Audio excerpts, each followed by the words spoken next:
देखिए, इन लोगों ने जिस तरीके से मुसलमानों को अपनी जागीर समझा हुआ है, किस हक से आप बोल रहे हैं कि भाई मुसलमान वोट दे नहीं दे? ये एक व्यक्ति का अपना स्वतंत्र अधिकार है और आप मताधिकार के लिए आप मना कर रहे हैं।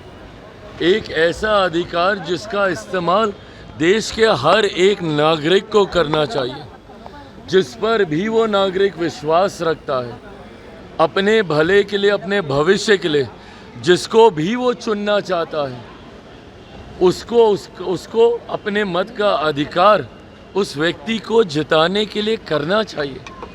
लोकतंत्र में किस तरीके की सोच को बढ़ावा देने का कार्य ओवैसी साहब कर रहे हैं, सिर्फ इसीलिए कि आपकी जीत नहीं होती, सिर्फ इसीलिए कि अगर आपके विधायक जीत के भी आते हैं तो वो आपका साथ छोड़ देते हैं।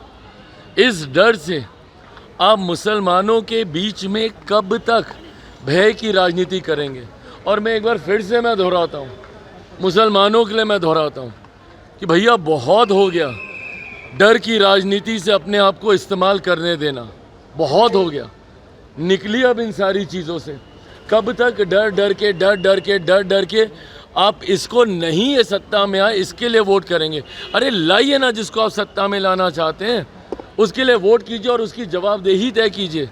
बोलिए उसको कि भैया आज हमने तुमको चुन के भेजा है, हमारे लिए क्या कियो।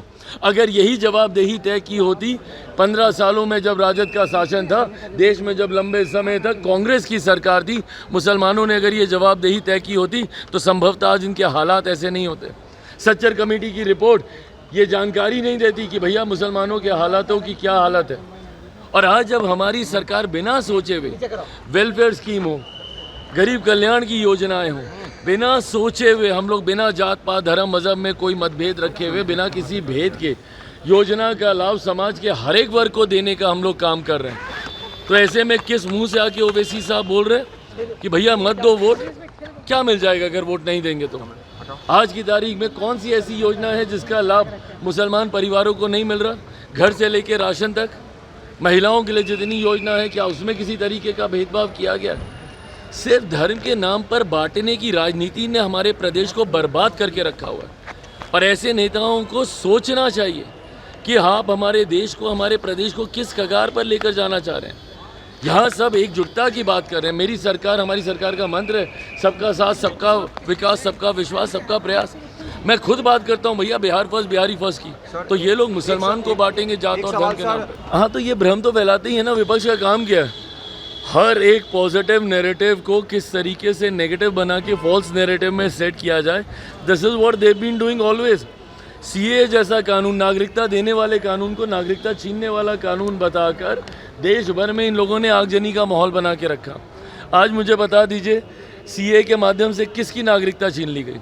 एक ऐसे देशों को से आए हुए शरणार्थियों को नागरिकता देने का कानून था जहाँ पे बहुसंख्यक ही मुसलमान हैं। उसके बावजूद देश भर में इन लोगों ने आगजनी का माहौल बना के रखा। लोकसभा के वक्त बोलते थे भैया कि संविधान की हत्या हो जाएगी, लोकतंत्र की हत्या हो जाएगी, आरक्षण समाप्त कर दिया जाएगा अगर तीसरी बार मोदी चुनकर आए। चुनकर आ गए, 1.25 साल से ज़्यादा हो गया, किसका आरक्षण छीन लिया गया, कहाँ का लोकतंत्र खत्म कर दिया गया। बिहार में भाई क्यों राहुल जी गायब हैं? आज 2 महीने के बाद क्यों वो दर्शन दे रहे हैं? क्योंकि उनको पता है कि एसआईआर का मुद्दा ज़मीन पर नहीं उतरा, कोई इसका असर नहीं पड़ा। अगर ऐसा होता तो हो हल्ला मचता कि नहीं मचता? नागरिक खुद यहाँ पर आकर चिंता जाहिर करते कि नहीं करते कि भैया हमारा नाम कट गया, हमारा नाम कट गया। तो जब बिहार जैसे राज्य में नहीं हुआ, बंगाल में फिर अब यही ममता बनर्जी जी नैरेटिव सेट करने का प्रयास कर रही हैं। होना जाना कुछ नहीं है, पूरे देश में एसआईआर होगा और सुनिश्चित किया जाएगा कि सबसे बड़े अधिकार, मताधिकार का कोई दुरुपयोग न करे। भाई मुसलमान किसको वोट देता है नहीं देता है चिंता ये नहीं है, पर जब ओवैसी जी कहते हैं कि मुसलमान वोट ना करे, चिंता इस बात की है। हम लोग ईमानदार प्रयास कर रहे हैं और हम लोग करते रहेंगे। सबको साथ लेकर चलने की सोच हमारी है, वो हम करेंगे। और भैया मैं तो खुद उस दल से आता हूँ, उस परिवार से आता हूँ जहाँ मुसलमानों के लिए हम लोगों ने अपनी पूरी पार्टी को समाप्त करने का काम किया। तो भले कोई मुझे वोट करे नहीं करे, पर ऐसा नहीं है कि मैं उनके लिए काम नहीं करूँगा। देश की एक बड़ी आबादी है, ऐसे में उनको इग्नोर करके मेरी सरकार ना चल सकती है, ना हम लोग चलना चाहने की सोच रखते हैं। पर जो लोग धर्म के नाम पर हम लोगों के भीतर